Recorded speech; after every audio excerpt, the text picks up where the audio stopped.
just wanted to, everybody do me a favor and hit the like button. Whether you're watching this tomorrow, the next day, or next week, do me a favor, just take 2 seconds, hit the like button. I'm just gonna take a second and kind of talk out loud here for a minute, because I wanna explain some things as clearly as I possibly can. You know, in the United States of America, we have a criminal injustice system that it's specifically designed to hurt you, to put you in prison, to lock you up. It's specifically designed so that the powers that be, good to see everybody. I'm a little bit behind on a few things, so forgive me, but I have a lot going on right now. I'm really busy. I mean, I'm so busy, I can't even describe it, you know. You know, everybody's welcome in the room. Everybody's welcome to join the discussion and can participate in the discussion. You know, I don't want to silence anybody's free speech or dissent if they disagree with me.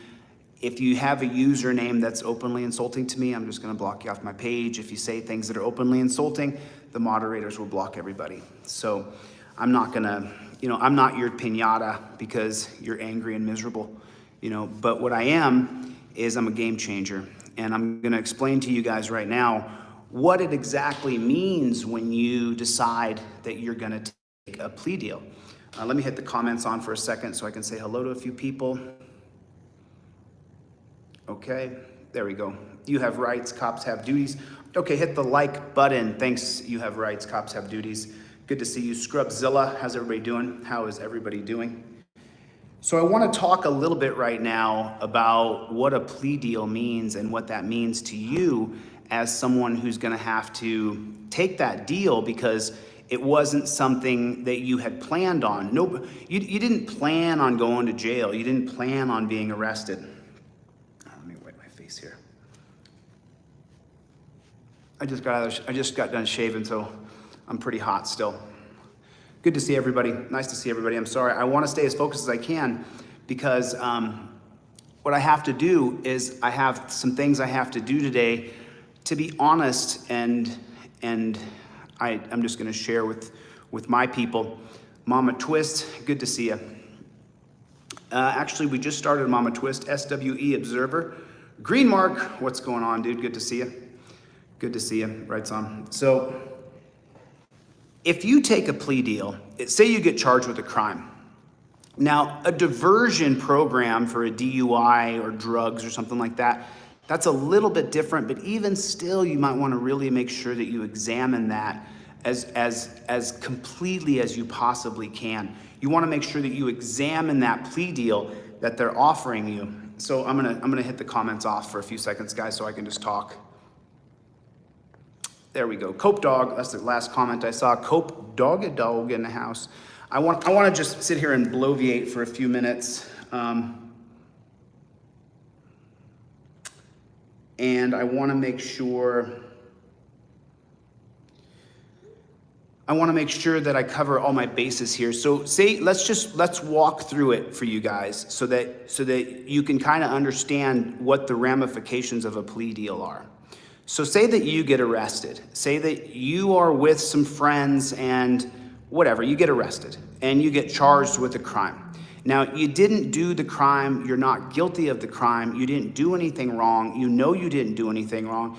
You know, you didn't have to give the cop your ID if you're sitting in the passenger seat. If you are pressed with rancor, you don't have to back down. You're allowed to film that cop right there on the side of the road. And so you are within your rights and you've been arrested and it's not right and it's not fair. So now what happens is you get charged with a bevy of different crimes. Some could be misdemeanors, some could be felonies. And so you get charged with all these crimes and likely you get arrested and you go to the dungeon. So now the entire process of you being arrested is to ruin you, to break you down to zero. And so how do we know that's true? Well, upon reasonable articulable suspicion, Terry versus Ohio, then the cops can run up to you and put you in torture cuffs and enter you into a POW style of arrest. So just upon suspicion of you, the state has claimed that it has the right to lay you on your belly, put you in torture cuffs, put their knees in your neck, stuff you into a little claustrophobic car, drag you down to a dungeon, and then strip search you. And every single bit of that process is intended to break your soul down, to break you down to zero. Because the state has the power to allow another guy to jump on your back and stick his knee in your neck, put you in the torture cuffs, and then stuff you in a tiny little claustrophobic car where you can't breathe. The state has that power just upon suspicion. So what happens is when you go through that process, and this is what's made me the salty dog that I am, when you go through that process 20, 30, 40 times in life, pretty soon you start to go, you know, I'm not gonna break down this time.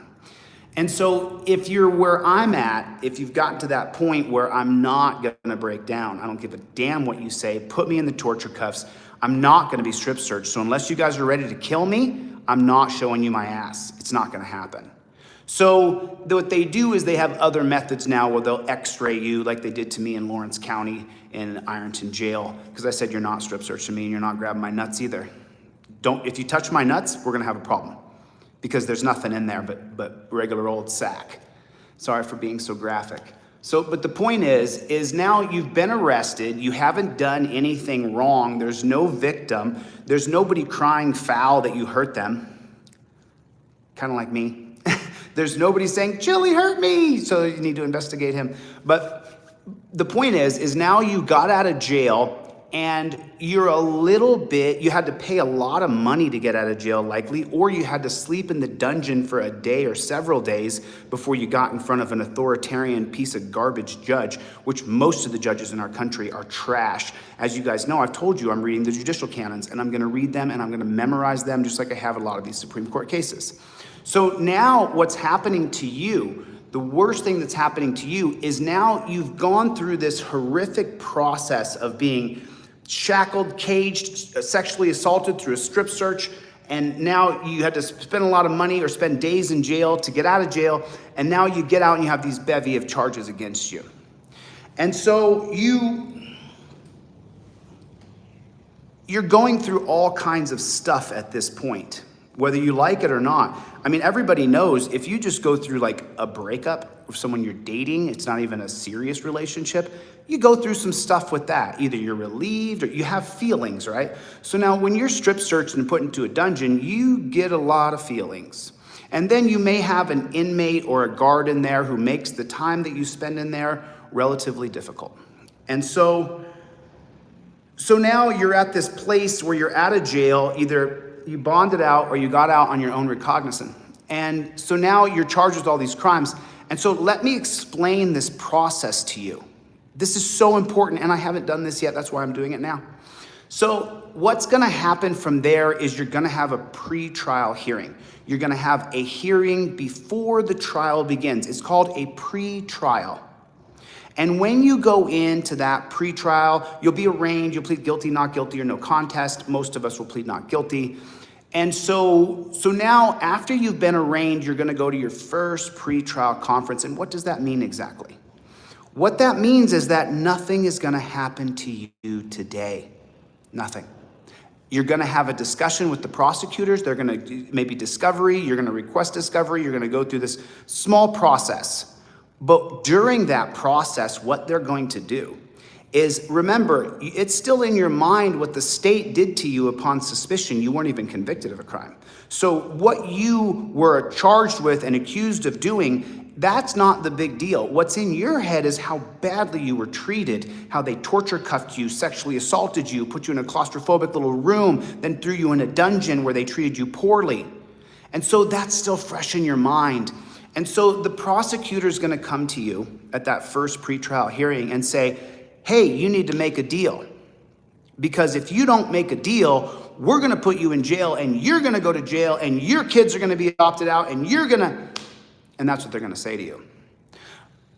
But let me help you understand something. During all those threats and warnings, when they're warning you and threatening you, nothing is gonna happen today. All you need to do is get up, say, thank you very much, and walk out the door. Nothing is going to happen to you at that pretrial hearing, unless, of course, you get in contempt of court and you get arrested, and then something's gonna happen to you because you had a tiff with the judge, and this is a different story. I'm talking about a plea deal here. So when you get to court at that pretrial, the prosecutor's gonna have a plea deal ready for you. They're gonna have it all written up. It's gonna be all ready. All you gotta do is just sign right here, and you remember how the state treated you so bad just a couple weeks or a month ago. You know what? That's over now, man. You sign this deal right here, time served, maybe a little probation, and that's it, it's over. But you didn't do anything wrong. However, what's still stuck in your head is that just a month ago, they bent you over on a wall and 3 people looked up your bunghole because you jaywalked. You walked across the street when it reminds me of that Amanda Acura story where I saw her cross the street and she crossed in a crosswalk. They went back and arrested her for jaywalking. I don't know what happened in the case. I stopped following it, but so now at the pretrial hearing, they're gonna offer you a deal. It's gonna be all typed up. It's gonna be all pretty. And if you just sign right here, this is all over. You get to go home and you get to forget about all this. Forget about that strip search. Forget about the torture cuffs. Forget about the cop who screamed in your face. Forget about that cop splaining you had to listen to in the car as he drove you down to the dungeon. The guy who's a total dunce cap that his only skill set is being able to put torture cuffs on people and follow orders from the person above him. Forget about all that. You just sign right here and this is all over. And a lot of people, they want it to be over. They just, God in heaven, please make this go away. The truth is, though, when you take that plea deal, you're signing your rights away. There are several steps to a criminal trial. Several. I'm talking your lawyer or your representative or you can call for all kinds of different hearings, all kinds of different evidentiary hearings. You can call expert witnesses. You can call other witnesses. There's so many steps to going through a trial. And most of the time, just so you know, things don't go to trial. Most of the time, they come to you in that pretrial hearing and say, hey, look, we got this handy dandy deal for you. You've been to court, maybe this is your 2nd or 3rd pretrial hearing, and so you're tired of this and you want to get back to your life. But what you don't realize is that you're screwing over every other person behind you. You took that deal for you because you thought this was best for me, and you were wrong. That is not the best deal for you. You need to fight. You have to fight. I can't teach you how to fight. I can't teach you. So let me finish that first pretrial hearing. So the guy comes to you and he's got this piece of paper. And now what's going to happen is there might be more than one prosecutor around you. Your lawyer may join in with the prosecutors and say, you need to take this deal. If you don't take this deal, you're going to jail. And your lawyer will pull you to the side, because remember, he's either a pro bono attorney or he got paid from you. He wants to take the money and be done with this case. The lawyer has an invested interest in getting you off of his books. Your lawyer is working against you. How do we know that? How can I be so sure? Well, if you take a look at my poster on delete laws, you take a look at the prison chart, and it goes like this after 1968. It's going along right here, 300,000, 200,000 people, prohibition spikes, and comes up here. So you're 40,000 around 1865, around the slave era. And so 1865 happens, and then prohibition happens, 1920, prison industry spikes a little bit, and then you're going along here, 1968, Terry versus Ohio, prison industry does this. Like a stock market chart that you wish you had invested in. Why is it doing that? Well, because we created a financial opportunity for you going to jail, for the person who made the jail, for the person who funds the jail, for the city attorney, for the prosecutor. They're getting paid by you going to jail because they have more work to do. So that first pretrial hearing, they're gonna sit you down in a room like this. That's why I'm sitting on this black wall, so you can kind of get the feeling of what it's like to be in this dark, dingy room. And they're gonna circle around you and they're gonna start yelling at you. You need to take this, and they'll get downright mad at you and they'll call you names. You're being a son of a bitch right now. Do you know that? We're here trying to help you out. They're not trying to help you.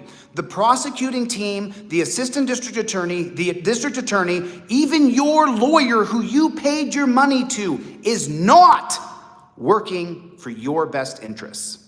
And that is why you always hear me say, I can't stand most lawyers. They're scumbags. They're absolute scumbags. You know, when I went to Massachusetts and I met with that chick's lawyer outside, and I said, what are you doing? You just lost. Not only did you lose, you're representing bad people. You're a bad person. And people were so outraged that I would tell this lawyer she's a bad person. She's a terrible person.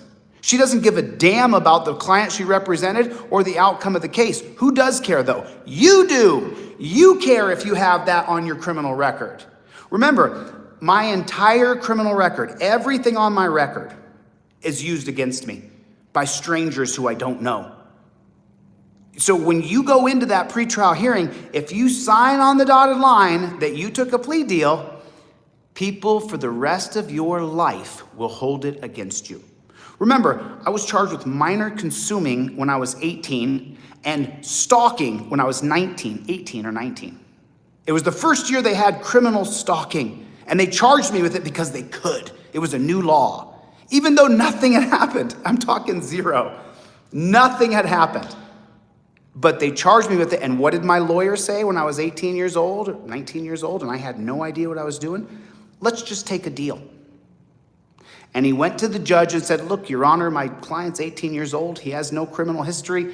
He hasn't done anything wrong. He went to see his girlfriend. She was with another dude. He went to leave, and he got arrested as he was leaving.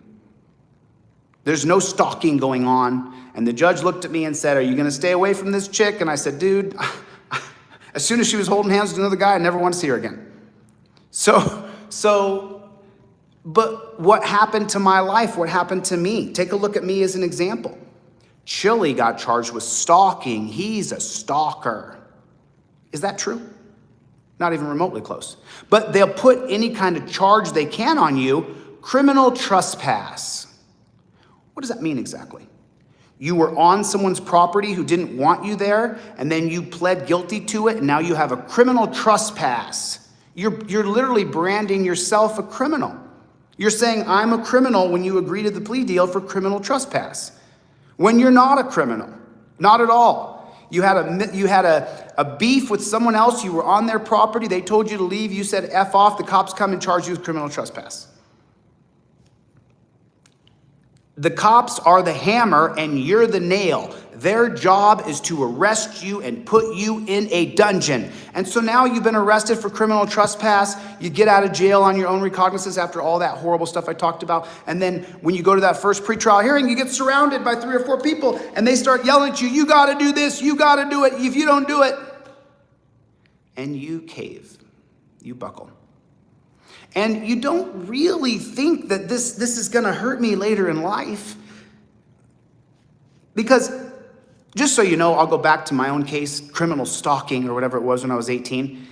Had I actually, and I don't want to relitigate my own case, but I'll just talk about it because I'll talk about anything out loud.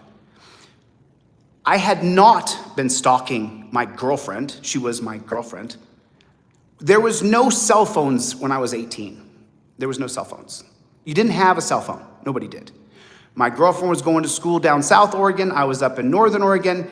I decided to surprise her and show up at campus and say, hey, I'm here.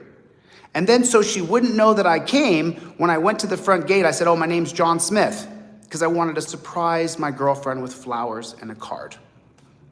And when I got there, I went up to where she was staying and I looked around on the second floor. I looked out the window. She was walking through the courtyard holding another guy's hand. I threw the flowers in the trash. I threw the card in the trash. And then I ran out the other door. But by then, someone had called campus security because they didn't know who I was, and I didn't know it was an all-girls dorm. I didn't know that. So I just went in. I didn't know. I'm from Alaska, from a tiny town. I had never been on a college campus. I didn't know there was an all-girls dorm.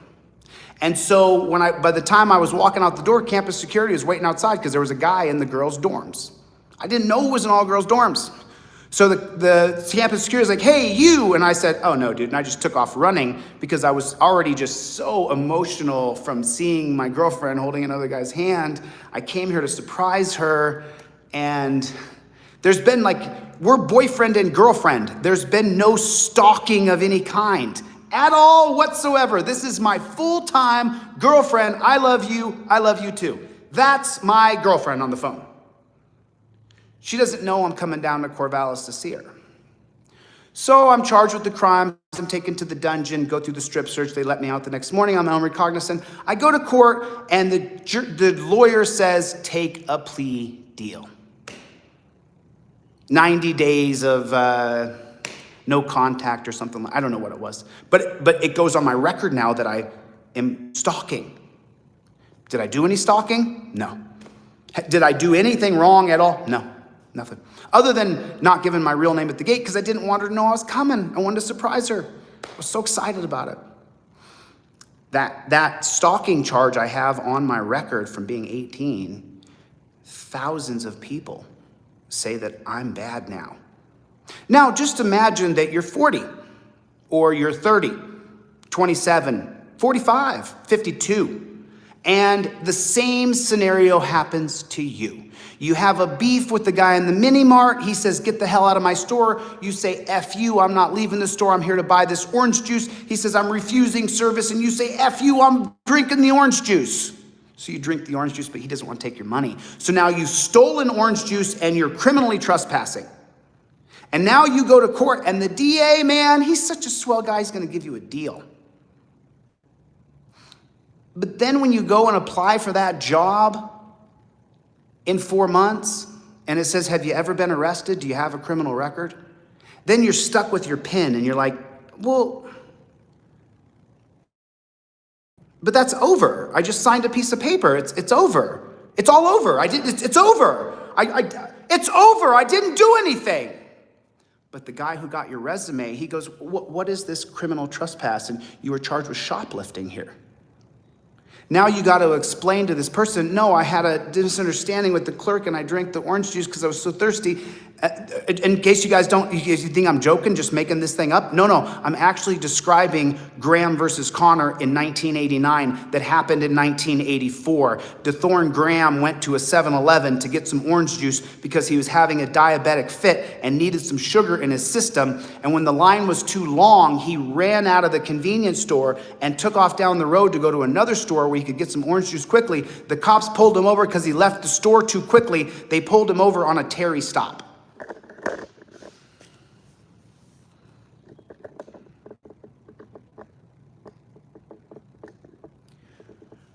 I took a plea deal when I was 18. To this day, it's on my record that I was stalking. I have to explain it.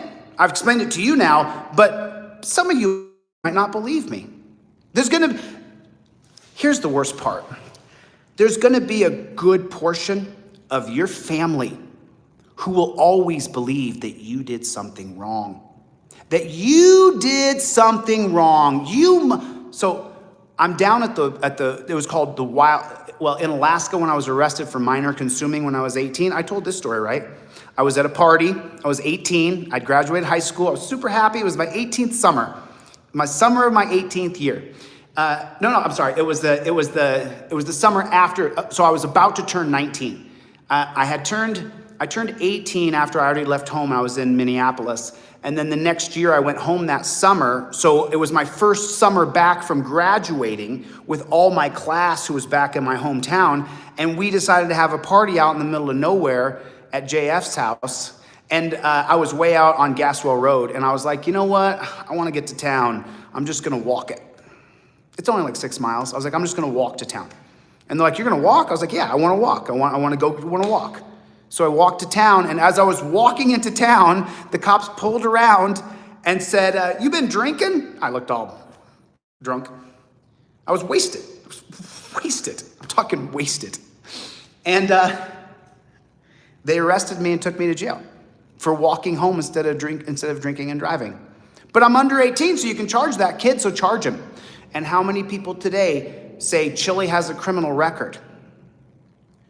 When you sign that plea deal, you're agreeing with the state, with the police, that you have done something criminal.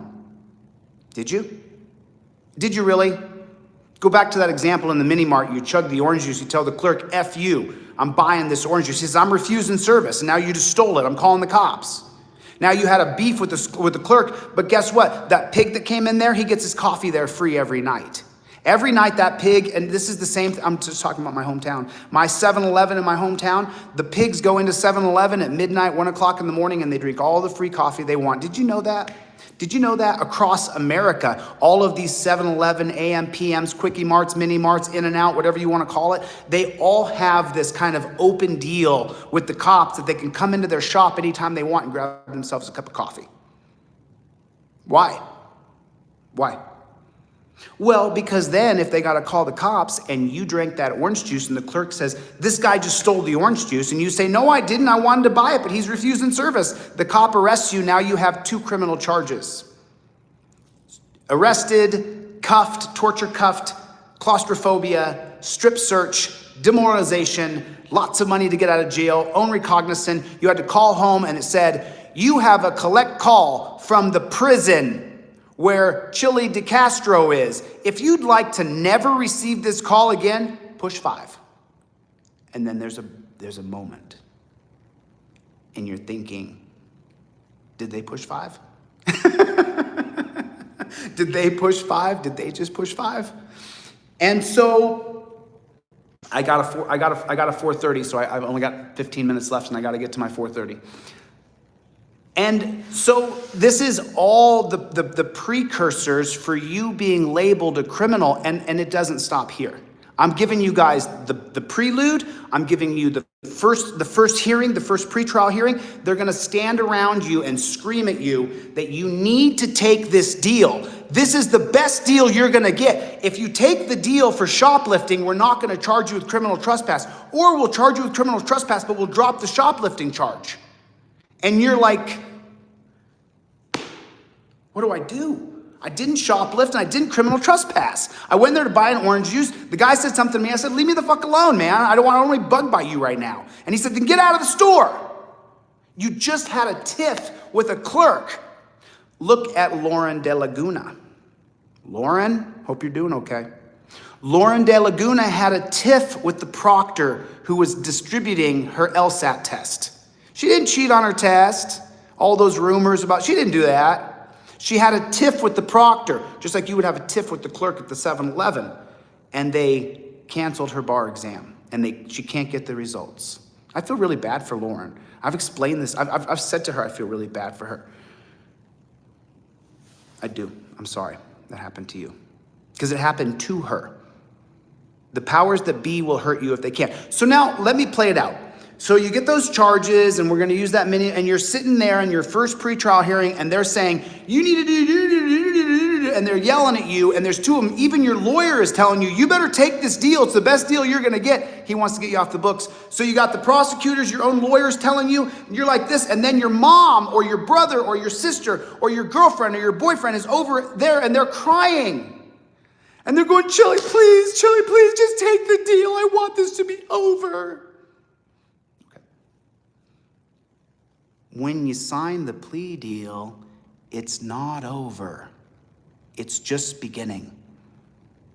When you sign the plea deal, you're now a criminal. Remember, I'm a criminal according to all my haters. I'm a criminal. I've done, even though I don't have a felony or any kind of violence on my record, I'm a criminal. So you got that criminal trespass or you got that shoplifting on your record. And now you get pulled over just randomly in another town, another state. And what happens when that cop pulls you over? What happens on the screen? What does he see on the screen? Is your record up there? Then the cop comes up to you. You're just being pulled over. It's a year later. And he says, hey, what kind of criminal record do you have? I'm seeing something on my screen back there. He can't see anything, but he's telling you, I'm seeing something on my screen. What's your criminal record like? And well, you've already been through this process with the state where they strip searched you, took you to the dungeon, looked up your bunghole, treated you bad, put you in torture cuffs, made you spend a lot of money to get out. And so the cop comes up and says, hey, what kind of criminal record do you have? And you go, well, you don't understand. I didn't do anything wrong. What you're supposed to say is, I'm not answering any questions. Do you have a gun in the car? I'm not answering any questions. Well, you know, if you have a concealed carry, you have to tell me, I'm not answering any questions. But once the state has abused you and treated you poorly, and you had to go through the process of that pretrial hearing where people are screaming at you, and your girlfriend, your man, and your mom and your dad, and even your lawyers telling you, take the deal. You're a criminal now. You took the deal. Nobody was on your side. Your lawyer wasn't on your side. The prosecutor was on your side. Your mom crying was not on your side. You took a shitty deal. You took something that'll be on your record for the rest of your life. If I could go back to 18 years old when I got that pro bono lawyer from Harvard, the guy went to Harvard, I would have said, no, man. No, dude. I'm not taking any deal. I didn't do anything. I showed up to see my girlfriend. She had another dude. I left. I didn't do anything. I would have gone to trial. I would have gone all the way to the end had I known it was going to go on my criminal record. And now 30 years later, it's 30 years later. You can live an entire life, live and die in 30 years. And a lot of people do, and it's sad that they die so young.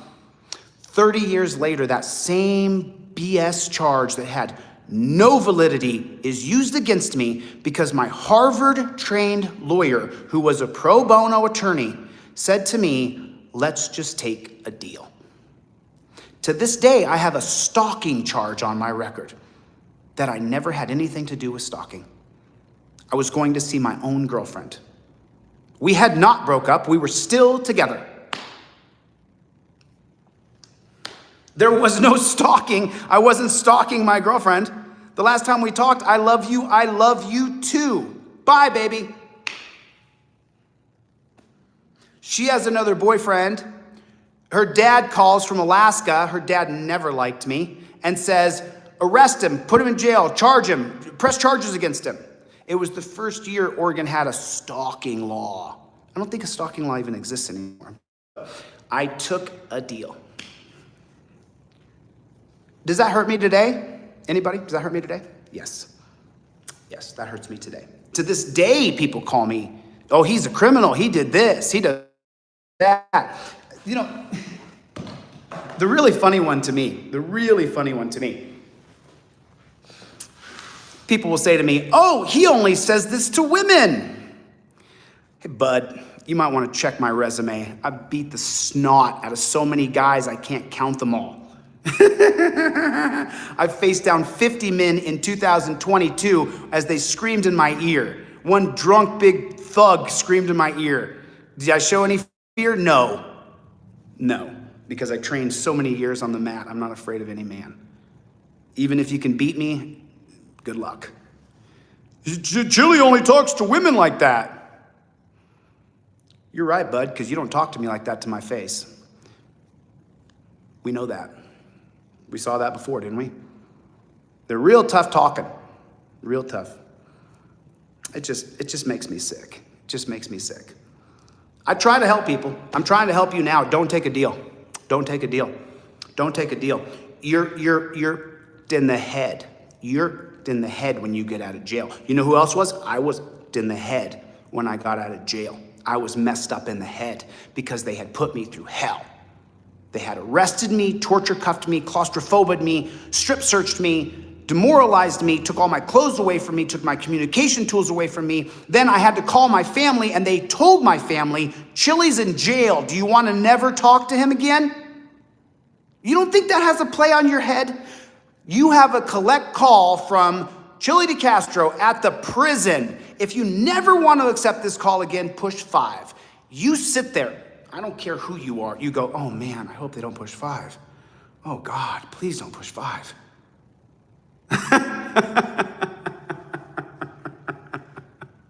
All right, I'll turn the chat on here and see what you guys got. I'll see what you guys got.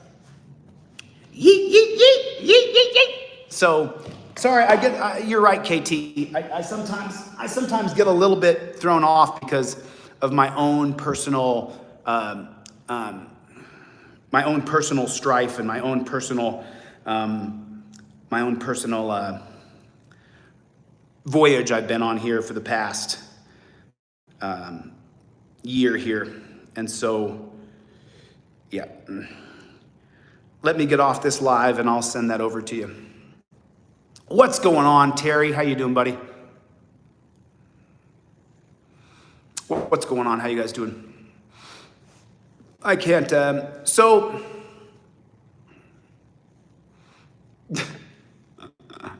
I don't have I don't have to answer to you, brother. You are a peanut gallery peanut thrower. So you don't take the deal.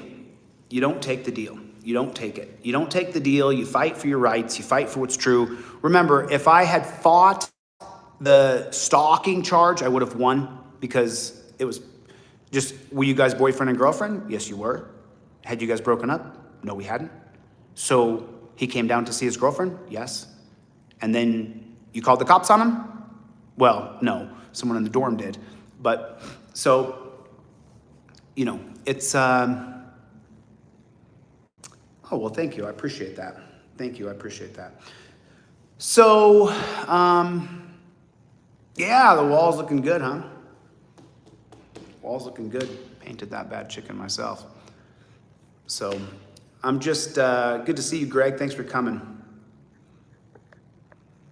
Yep. Christopher Dammer just wrote this. I'll read it aloud here. He said, I was forced to take a plea deal and now I'm a forever criminal. No jail time. If I did, I would have been in the clink. You're the man, brother. Wish you would shout me out. Stay cool, brother. I didn't see the end of that, Christopher, but yeah, I shout you out. I'll shout out anybody. Tim, good to see you. Good to see everybody. Shakur, nice to see you. The True Patriot, good to see you guys. Chevy, thanks for the super chat, Chevy. I appreciate it. Silent Auditor, Greg, how you guys doing? Good to see everybody. Good to see everybody. So these are the reasons why you don't take a plea deal. That you don't. So I need to know something. Who wants to help beta test the new website called End Torture Cuffs?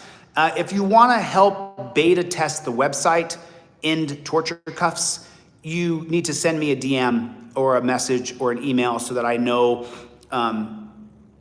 so that you know how to. See, I can't. Hold on, let me turn these comments off for a second.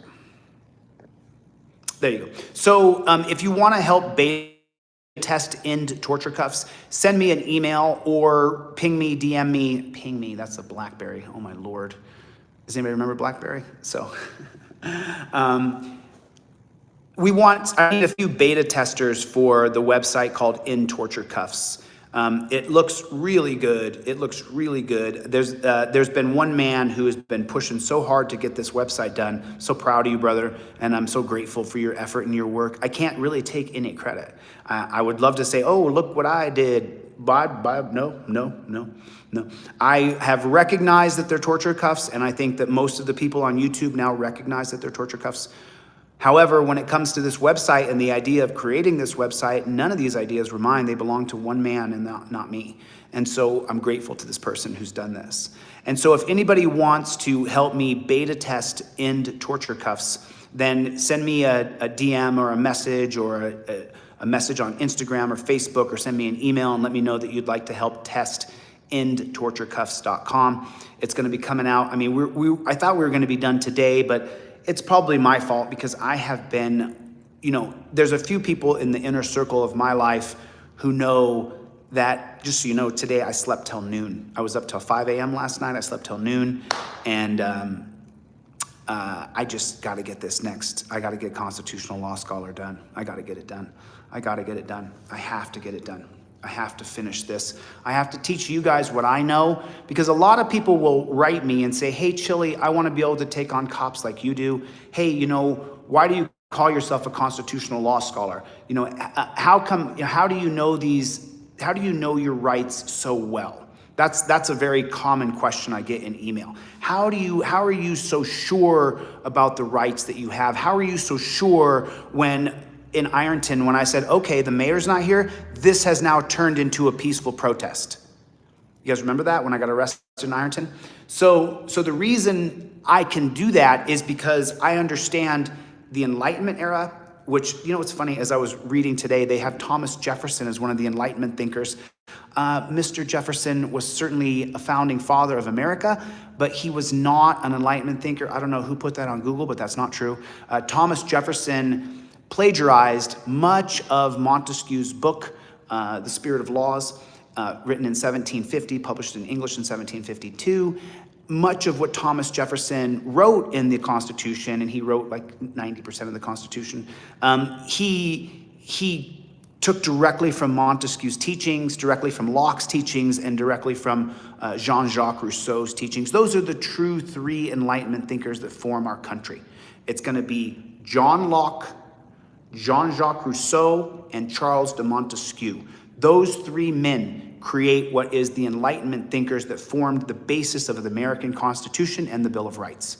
So I was just Googling around today with a friend, and he was asking me if Socrates and Plato were in the Enlightenment era, and I said, I think that they're antiquities. So then we looked it up, and I was correct, they're antiquities. But Thomas Jefferson was not an Enlightenment thinker. He was a founding father. His ideas came directly from the Enlightenment thinkers. So I've got to get it done. And there's some things I'm not going to reveal. When you go along life, there's often adversity, and I can't say that I don't experience it regularly. Oh, and then, so I was talking to a friend the other day, and this friend of mine on the phone said, "Hey, you know, I sent him I sent a video, and they said, man, you know, Chili, you sure were looking good in this video." And I said to them, well, when I'm not traveling the country and I have time to work out every day and dye my hair a little bit and take a tan and go running and have time to play with my dog when I'm not traveling from Ohio to Florida or Texas to Oklahoma or wherever I'm going, I can shine up like a new penny. So the exciting thing is, over the next 2 months, you guys are gonna watch the metamorphosis. I'll go from this big fat face guy to super, super lean, and I'm gonna teach you guys intermittent fasting in ways that it's gonna make it so simple for you to understand. I believe that even though I've watched Jason Fung, Thomas DeLauer, Dr. Gabrielle, Dr. Rhonda Patrick, even Rogan's show, High Impact Health with Mike Musil, a lot of these people who've taught me scientific nutrition, and I just absorbed it like crazy, much like a constitutional law. I'm gonna be able to, I think that I can teach intermittent fasting better than all of them because I have a little bit of all of them in my head, and I understand how it works so well. I understand it so well, because in 2000, so I'll just do a little admission here. In 2018, I'm gonna see how fat I am right now. For me, this is really fat. So in 2018, I sent out an email in the beginning of the year to all of my friends and family who had kind of, you know, really respected the amount of physicality I brought myself to, which was, you know, shredded, right? And I sent out an email to a few friends on Facebook and an actual email, a group email to a few people. And I said, hey, look, guys, you know, it's 2018. I'm 44 years old. You know, I really can't stay ripped anymore. It's just too hard. I can't keep up, and I'm just going to have to let it go. I'm just going to get a little pudgy as I get older. And then I started watching a guy named Thomas DeLauer, D-E-L-A-U-E-R, Thomas DeLauer. And when I first watched Thomas, I judged him. I looked at him and said, who's this big meathead, bonehead? And then after about 5 minutes, the person sitting next to me, I said, hey, can I retract that meathead statement I said a second ago? Because this guy's brilliant. And then I deep dove and I watched 200 hours of Thomas DeLauer. And then I deep dove on Jason Fung. And then I deep dove on Rhonda Patrick. And then I deep dove on Dr. Gabrielle. And then I deep dove on Mike Musil at High Impact Health. And I just kept on learning and learning and learning. And I'll tell you what, by September or October of 2018, I was shredded. I mean, look how soft. Like it's just so soft. It's so soft looking. It just is. And I'm only showing you guys this because I don't really give a shit. I know I can lose this in 2 months. All of this will be gone in 2 months. There's my birthmark here. So I'm gonna teach you guys how to do it. I mean, I'm gonna teach you not only how many hours to fast, which hours to fast each day, I'm gonna show you how to break your fast with the exact meal that I eat, because I've been shredded to the bone since 2018. I mean, this is the first time I don't wanna take off my shirt when I go to a pool. And as you guys know, I don't really walk around with my shirt off, so it's just not how I roll anymore. I'm just, a man, so. Anyway, I'll take some questions now, and then I gotta get to my next appointment. I got about 5 minutes, and I gotta walk out the door. I got 5 minutes left, so I'm gonna take some questions here. Alan Hubbs, Alan Hubbs is one of those guys who is, I don't mean to out you or anything, Alan, but he's a lot like Press with Rancor. Alan Hubbs is. He goes out and he audits cops. Everybody do me a favor and hit the like button. Just do me a favor, hit the like button. Thanks so much for the super chat, I appreciate it. Yeah, just so you guys know, I'm not gonna show you my jelly belly right now, but I legit have a fat stomach, and I haven't had a fat stomach since 2018. So I have to ignore it because I got fat on purpose. I have to just be like, I did this on purpose. Oh, I love the yellow now, Chevy. Look at that. Chevy put a new icon on his thing. Really cool, Chevy. I like the yellow around there. So I'll show you guys the outside my shirt, because I'm gonna save the shirtless stuff for the don't press the button. But look. I mean, you guys can see it. You can just see it. It just comes out. It just comes out. It goes there and then it goes out. So yeah, it's pretty weird being this fat, considering that I'm a health fanatic and I had to stop working out and eat breakfast every day. New paint job. I just painted this. I sent off the video. I don't know why you were timed out. Pikachu. Don't time out Pikachu unless they're a terrible person. Oh, Alan Hubbs, he doesn't have a channel. Thank you, Katie, I appreciate it. Ironton federal case is still going. We filed today with Ironton with the federal case. So I'll talk about that. I literally have to walk out the door in 4 minutes. What's going on? So I have sued YouTube. I filed a lawsuit against YouTube. They've been served the lawsuit. And the reason why I sued them is because what's going on YouTube is YouTube's business model. Their business model is to get 30% of monetized channels on the super chats. And if you take 30% of all channels across YouTube, thank you, Butch, I appreciate it. Oh, God bless you, man. Butch the original. So YouTube's business model is to decide what fair use is and what isn't fair use, but that's done through the DMCA, not through YouTube. So they're violating their own policy, and they're violating the DMCA, and they're violating my rights by allowing people to steal my content and use it for them to brand build, monetize their content, put their pay apps up, and get paid for using my content, because they're extraordinarily boring without me. And I know this to be true. Oh, Mama Twist, love you, hun, good to see you. Good to see you, Mama Twist. Let me know when you can twist one up. So if you don't know that the people who steal my content, their content's not incredibly boring without me, then make a video without me. And then let's see how many views you get, and let's see how interesting it is. But the truth is that the amount of energy and passion that I have is what makes people watch your channel. That's a fact. And so you're brand building, monetizing, and then you're putting your pay apps up, and that's not fair use. And YouTube's making 30%, and they're the deciders of what fair use is. So I can't wait to get to court with YouTube. I cannot wait. They're literally stealing money from me. And every single day, I keep on copyright striking these people. If you have my video up, you'll get a copyright strike, and then you have to see me in court because I'm taking it to court. The John Doe, once you do the copyright strike reply, I then take your name and replace one of the John Does, and you now have to go to court. That's the way it is. That's the way it is. Wrong, dunce cap. Wrong. You're wrong. The 30% is the money they take. Right now, I have $10 in super chats up there. $7 goes to me. After taxes, I get $5. So that means that YouTube is making 30% of all super chat money. Okay. Why would you always give me a hard time, Will? Will wrote this. I will always give Chili a hard time, but fair is fair, and every time he comes on, I'm definitely watching. I do appreciate you watching, but why give me a hard time?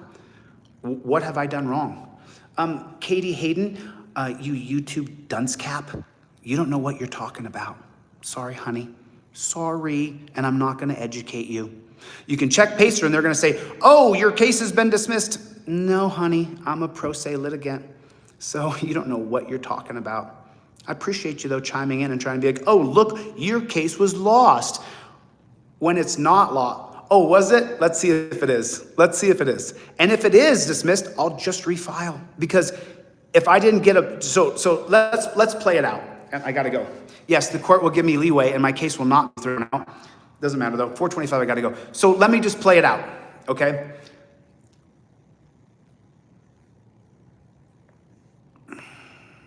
Oh, dude, you gotta go.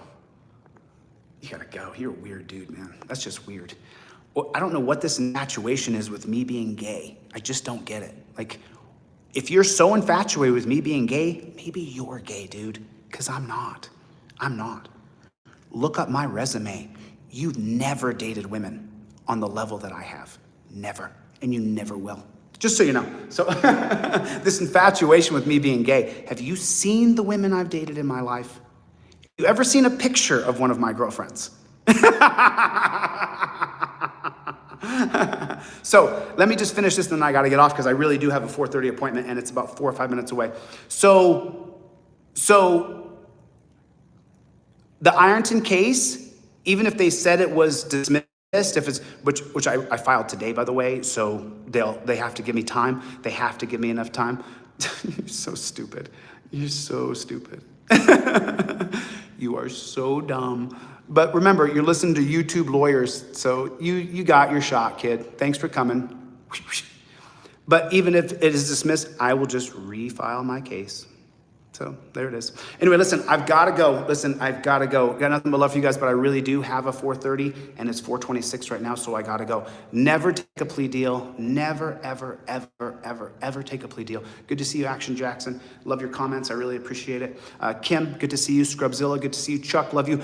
DM me, email me if you want to be a beta tester. Okay? For the End Torture Cuffs. Anybody wants to beta test the website End Torture Cuffs, send me an email, send me a DM on Facebook, on Instagram. We don't ever stop. I literally have got to go. I don't want to go. I want to keep talking to you guys, and I want to just keep arguing about Ironton. Oh, Ironton's been dismissed. Okay. Anyway, listen, love you guys, and I'll see you guys on the next one. Later, Gators.